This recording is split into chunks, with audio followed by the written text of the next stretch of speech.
श्री स्वामी समर्थ सर्वतईंना स्वामी महाराज तुमच्या सर्व चांगल्या इच्छा पूर्ण करो। तुम्हा सर्वांचं माझ्या चॅनलमध्ये खूप खूप स्वागत आहे। स्वामी समर्थ महाराजांची पुण्यतिथी ही 15 एप्रिलला आहे आणि स्वामी समर्थ महाराजांच्या पुण्यतिथीनिमित्त केंद्रामध्ये गुरुचरित्र पारायण हे 9 तारखेला सुरू होणार आहे आणि आपण घरी सुद्धा गुरुचरित्र पारायण हे 9 तारखेपासून करू शकता।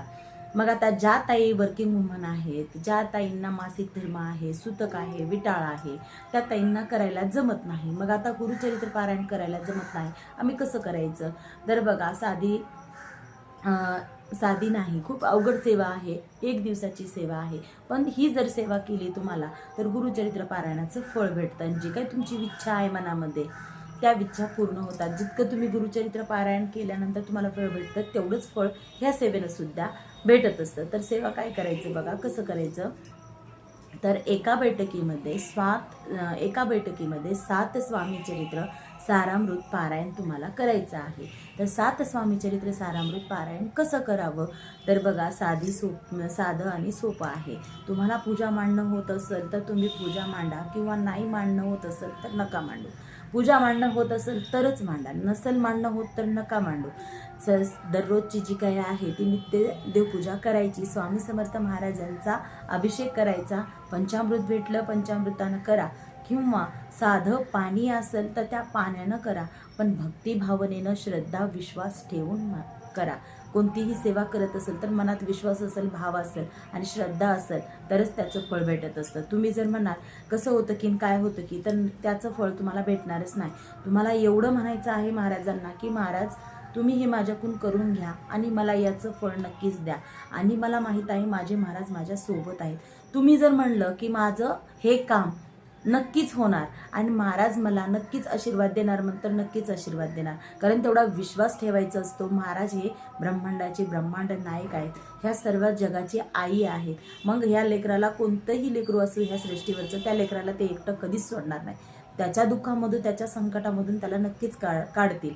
आणि ही जी सेवा आहे ती तुम्ही कोणतीही अडचण असो, तुमची अडलेली कामं असो, कुणी आजारी असेल त्यासाठी तुम्ही सेवा करत असेल तर तुम्ही करू शकता। कोणती तुमची खूप दिवसापासून अडलेली कामं असेल तर त्यासाठी करू शकता। कोर्टातली कामं असेल तर त्यासाठी करू शकता। तुम्हाला नवीन घर भेटत नसेल, चांगला प्लॉट, त्यासाठी ही सेवा करू शकता तुम्ही। तुम्हाला ज्या काही अडचणी असतात, नोकरीमध्ये अडचणी किंवा ऑफिसमध्ये तुम्हाला तुमचं प्रमोशन होण्यासाठी, कशासाठी तुम्ही जे काही काम करता प्रामाणिकपणानं त्याचं फळ तुम्हाला भेटावं। तुमचे जे काय प्रामाणिकपणानं तुम्ही काम करताय त्या कष्टाला तुम्हाला यश यावं आणि महाराज तुमच्या सोबत सतत असावं, यासाठी ही सेवा करू शकता। आता तुमची अडलेली काम आहे, तुम्ही प्रयत्न करताय पण ते काम काय तुमचं पूर्ण होत नाही, तर तुम्ही महाराजांना साकडं घालू शकता। त्याकरता जी काही तुमची अडलेली कामं आहेत ते पूर्ण व्हावं आणि तुमच्या जे काही काम आहे, जे प्रामाणिकपणाने तुम्ही कष्ट करताय, कुणाला लुबाडत नाही, कुणाचं ज्या आक्रत घेत नाही, म्हणजे तुम्ही लोकाचं खात नाही, आणि तुम्ही जर प्रामाणिकपणानं कष्ट करत असाल तर त्या कष्टाला 100% तुम्हाला महाराज हे फळ देणार आणि महाराज तुमच्या सोबत राहणार बघा। तर त्याकरता काय करायचं आहे? सेवा करायचं आहे, जेणेकरून ज्या काही अडचणी असतील, त्या निगेटिव्हिटी आहे ती तुमचं काम होऊ देत नाही, आणि महाराज जर सोबत असतील तर नक्कीच काम होणार। त्याकरता आपल्याला सेवा करायची असते। समोरच बसून स्वामीचरित्र सारामृत घ्यायचं आणि ते चौरंगावर ठेवायचं आणि एका बैठकीत 7 स्वामीचरित्र सारामृत पाठ करायचे। तर उठायचं का मध्ये? तर नाही, जेव्हा सुरुवात केली आपण तिथून 21 अध्याय होईपर्यंत उठायचं नाही। 21 अध्याय झाल्यानंतर 1 पाठ होतो, मग असं आपल्याला 7 पाठ करायचं आहे। 1 पाठ झाला, 2 पाठ झाले तर तुम्ही उठू शकता, परंतु 3 अध्याय झाले, 4 अध्याय झाले तर उठायचं नाही। आणि त्या दिवशी शक्यतो परान्न टाळायचं। महाराजांच्या दर्शनाला मंदिर असेल, केंद्र असेल, कुठं जर असेल तर नक्कीच जायचं आणि श्रीफळ ठेवून यायचं। सकाळी जर जमलं आदल्या दिवशी तर महाराजांना श्रीफळ ठेवून या आणि महाराजांना सांगा की मी यासाठी ही सेवा करत आहे, माझी ही अडचण आहे, ही माझी अडचण दूर होऊ द्या, तुमचा आशीर्वाद भेटू द्या आणि तुम्ही माझ्याकडून ही सेवा करून घ्या, म्हणून महाराजांना श्रीफळ ठेवून यायचं। आणि सेवा चालू करायच्या अगोदर हातात पाणी घ्यायचं आचमन करायचं. ती नमा ओम माधवाय नमा ओम नारायणाय नमा असं म्हणून 3 वेळेस म्हणून पाणी हे करायचं आणि 4थ्या वेळेस पाणी हातात घ्यायचं. त्यावर अक्षदा टाकायच्या, हळदी कुंकू आणि फूल टाकायचं आणि तुम्ही हे 3 बोट आहेत हे असे नाडीवर ठेवायचे आणि महाराजांना सांगायचं, तुमचं नाव सांगायचं. मी म्हणणार मी रंजना सतीश वाघमारे, काश्यप गोत्र आहे. तुमचं गोत्र माहीत असेल तर गोत्र सांगा, नसेल तर काश्यप गोत्राची म्हणून सांगा.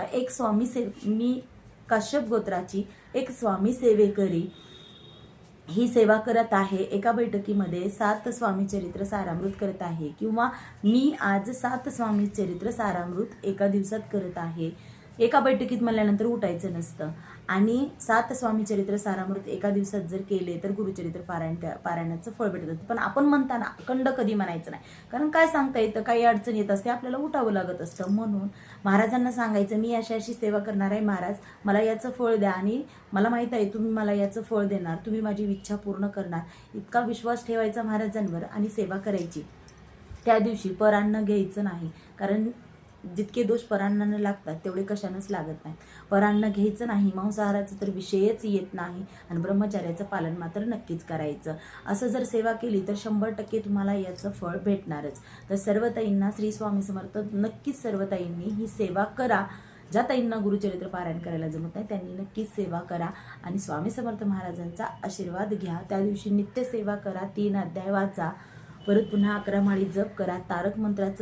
तारक मंत्र 11 वेळेस म्हणा किंवा 1 वेळेस म्हणा, परंतु 11 माळी जप मात्र नक्कीच करा आणि सेवा स्वामी समर्थ महाराजांच्या चरणी अर्पण करा. बघा तुम्हाला त्याचं फळ 100% भेटणार. ज्या काही अडचणी आहेत त्या दूर नक्कीच होणार. तर सर्वांना श्री स्वामी समर्थ. माहिती आवडल्यानंतर लाईक जरूर करा आणि शेअर जरूर करा. सर्वांना श्री स्वामी समर्थ. भेटूया अशाच एका नवीन माहितीसोबत.